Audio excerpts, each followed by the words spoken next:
बेटा के परिछन गायब रही। जखना जे बेटा दुलहिना लकायलानी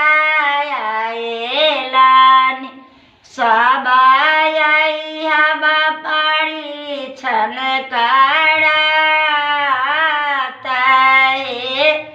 सबाई हवा सब सिंदूरा पहिराबै छथिन जुगे जुगे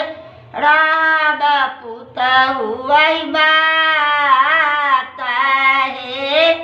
थारी में पेड़ा जे पुतहु के खुआबै छथि पूरा परिवार मीठा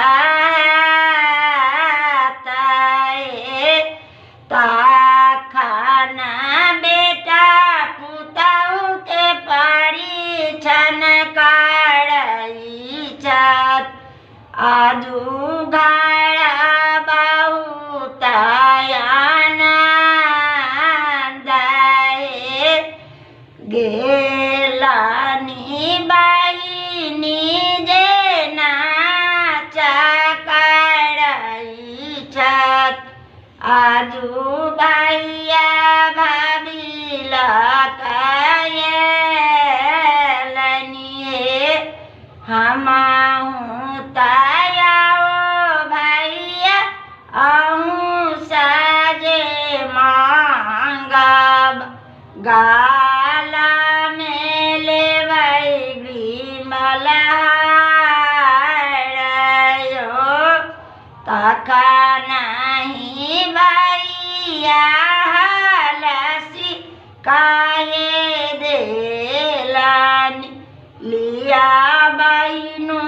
अहूँ के पुरता सहे सब दिना भाये बहिनके न्योता जुड़ल रहत दुनिया में बढ़त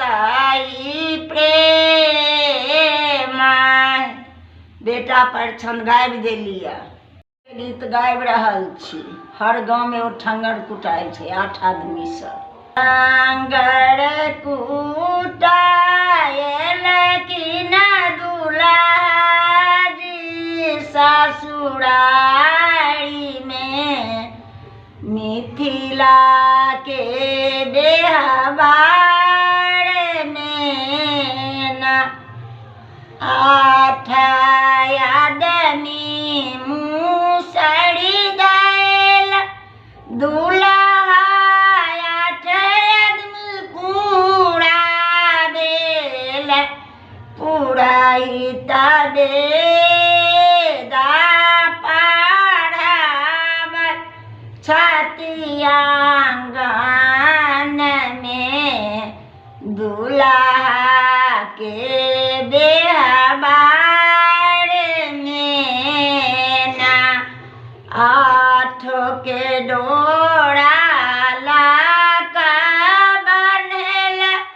तखन 3 बेर 8 आदमी कुटलेन जल्दी जल्दी चाउरा बीछि अपना हाथ में मिथिला के बेहबार में ना ई छथि मिथिला के बेहबार ओठंगर सब कूटति मनधार पाहुन हँसी हँसिया चावल बिछिलियो चतुर्थी दिन खीरा खेबैयो ना सुनलनि पाहुन माना मार बहुत होई छै विदा बे हम नहीं सब करी कहूँगी बाह में मिथिला के संसार में ना। हाँ, सबके बढ़िया लागत तो सब